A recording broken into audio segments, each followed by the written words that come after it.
Howdy y'all, welcome to the Probably Not Show, your source for movie reviews, news, everything in between and everything out of between. I'm Marcel. I'm Jacqueline. I'm Brenda Bigley, and today, toys probably aren't us. But we are probably reviewing Quentin Tarantino's Django Unchained. Django!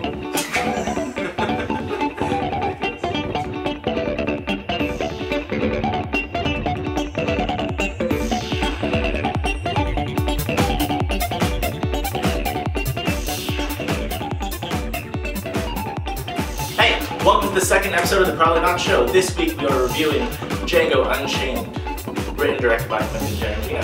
Yes. It stars Jamie Foxx, Samuel L. Jackson, Christoph Waltz, and Leonardo DiCaprio, to name a few. Also Kerry Washington for the ladies. Whatever. Ladies. For the ladies. Who like ladies. So, basic setup is that it takes place 2 years right before the Civil War. Django is a slave. He's been separated by his wife, and then he's bought and freed by Christoph Waltz's character. And I like the quotes. Yeah, he's freed. Those are great quotes. Those are very necessary quotes. They are.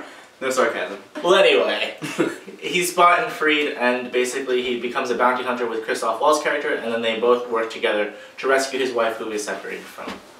Yeah. All right, so let's get right into it. Jacqueline, thoughts on the movie? Amazing.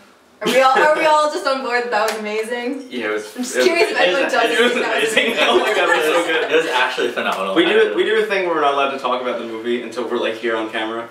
Mind you, we watched the movie like 5 hours ago, and it's like that's the amount of time where we've been waiting to tell each other. We have all been busting at the seams, trying to not talk about how. Oh my god, I'm glad you guys liked it. Phenomenal. I did. I really liked the movie. Yeah.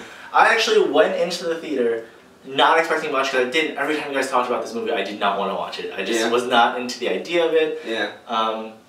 But I don't know. I really liked it. It was really good. I liked the story. I liked Jamie Foxx. Was awesome. I liked him a lot. Yeah, he's been getting a lot of flack for not really carrying the movie, but he did a lot better than I think people are giving him credit for. Christoph Waltz was just so phenomenal. The whole movie was Christoph Waltz. Just fantastic. Steady, incredible, held it down so well that almost all the other actors in it had to really fight to even Leo themselves. Compared to Christoph Waltz, like just seeing Christoph Waltz do his thing and just be the best person on the screen. Yeah. Like, why is he not in every movie? He should be in every film. He should be everywhere. 2013. Yeah, it's the year of Christoph Waltz, hopefully. Fingers crossed. I'm into that. Yeah. I'm into that. He blew me away. I've never really noticed him as an actor before. I don't know if I've even seen him in anything else. Did you see Inglourious? I did not see Inglourious. He was really good in Inglourious. Yeah. I thought he was just captivating from beginning to end. Yeah. I really like him because that was my first impression of Christoph Waltz. That it was like, yo, he really commands the movie. Like, he will take it. Like, once he steps foot on screen, you're just like, that guy he's an actor. Yeah, if I'm not mistaken, he got an Oscar nod for supporting actor for Inglourious. He did. And I will be shocked if he doesn't win. Yeah, I'm really interested to see what they do Oscar-wise with this movie. Because the Oscars have like they're just notorious for snubbing Tarantino. Yeah. And I don't know if they can keep doing that with this movie. Because honestly, this movie was incredible. I don't know how you ignore it. Yeah. Oscar season, I don't know how you would. Yeah. As far as the movie goes, I don't really have almost any complaints at all. There's one, like, maybe 20-minute bit where I was like, okay, the movie's kind of slowed down a bit. But then I realized it's because they had just introduced Leonardo DiCaprio and Samuel L. Jackson's characters, and they're such deplorable people that honestly, the movie changes. It becomes a different movie about halfway through. It starts off as this, like, hilarious, super violent, just Tarantino movie that you've come to expect at this point. And then it turns into this, like, really just heavy and just really dark, you know? And just, like, the things Samuel L. Jackson is saying to people, and the things that, you know, Leonardo DiCaprio is doing to people are so hard to watch at times that it just completely changes tone, just, like, drop of a hat. And it's not that it's a worse movie, it's just, it's so different that you think that the movie has gotten worse, you know what I mean? Yeah. Like, I was like, oh, this isn't as good, and then all of a sudden it hit me that it's just a different movie, and it's still just as good.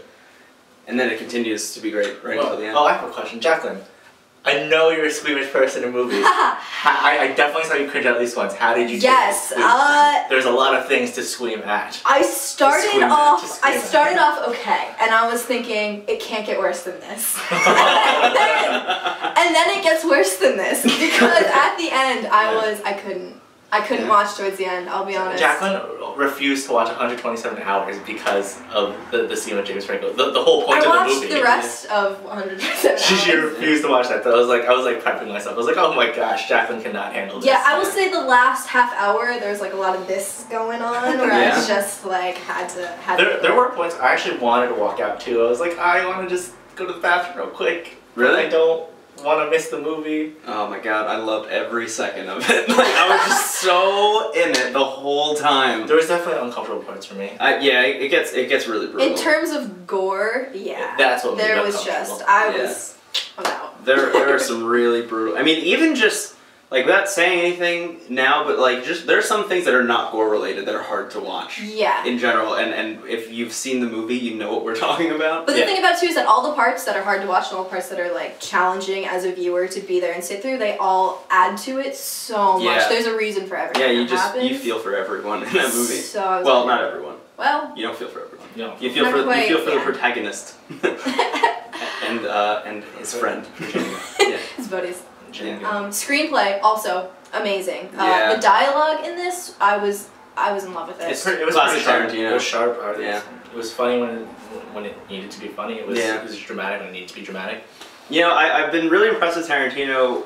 You know, starting with Inglourious Basterds because you know he's going back so far and making a period piece. And I didn't know if his style of dialogue would really carry over into that. So once he pulled off Inglourious Basterds, I was like, wow, he can really make his voice apply to that time period. But then again, I was hesitant going into this movie because I was worried again that it wasn't going to work in the Western setting, and it totally works. Right, I think the scene that executes that in just the most perfect way is with the hooded KKK members. Where it's just like, it's such a time period, but it's also, the dialogue is just, it's perfect, it's quick, it's witty, it's time appropriate while still being. And you know what? It's weird because I mean, it's in the trailer with Jonah Hill, that scene. Yeah. And the whole time I was thinking this is a better Judd Apatow scene than what we saw in all of This Is 40. I was like, this is a straight up Judd Apatow scene happening. Another interesting point is that it was Jonah Hill, even. a longer film than This Is 40 and felt like I did not feel the way. Yeah. Like it was like. Either. I definitely was sitting there. At one point, I was like, "Oh, let me just check my phone for the time," and I was like, "Oh, it's been 2 hours." Really? Yeah. It's crazy. Yeah. It was spectacular. I went in with.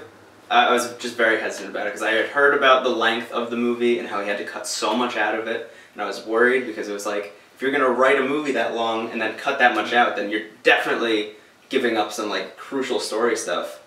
But, I mean, it still flowed really well, and it was great, and I loved every second of it. I'm excited for the Blu-ray. If all of that extra stuff is on there, I'll be there waiting, you know, when Barnes & Noble opens, so I can buy the Blu-ray. But, yeah, I loved it. One of the last things I definitely want to cover is controversy surrounding the film. Yeah. How did you guys feel about that going into it? I didn't care. I didn't want to see the movie to begin with, but not because I thought it was controversial. Yeah. I walked in and I was like, this is a really great movie. And then any controversy that surrounded it, I was like, that's not real. Yeah. Like I mean, the biggest one is Spike Lee slamming it for racism, although, like I was saying before, because we were talking about it briefly. This is the only thing we discussed. Yeah, we were talking about it briefly beforehand. Spike Lee has gone on the record and, you know, he's like boycotting the movie and he's very offended by it, but he hasn't seen the movie. And I was halfway through reading this article about like what he didn't like about it, and then I hit the part where it said that he hasn't seen the movie, and I was just like, nothing you're saying is valid. Yeah. Because if you haven't seen the movie, you don't understand that this doesn't take the side that he thinks it takes, you know? It's the exact opposite of that. He doesn't understand the point of the movie because he hasn't seen it. I guess I wonder if the question would be exploitation, which might be a different sort of conversation. Which is definitely incredible, but overall, I just feel like in order to judge a movie, you got to see the movie first. Exactly. And if you're going to stir controversy, if you're going to stir the pot, you have to check out the movie. Yeah. Like, hands down. Exactly. And for me, I really liked it. So, what do you guys think? See it in theaters? Would you see it in theaters, Jacqueline? Definitely. Probably.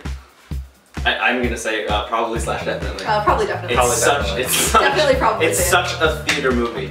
I mean, that's the way Tarantino works. Is he makes movies that you need to see in theaters. That's not wait for it on DVD. Yeah, just go like see it now. Turn this off and then go see it. Okay, bye. I hope you're watching it right now. Alright, later. See you guys next week. Bye. Bye.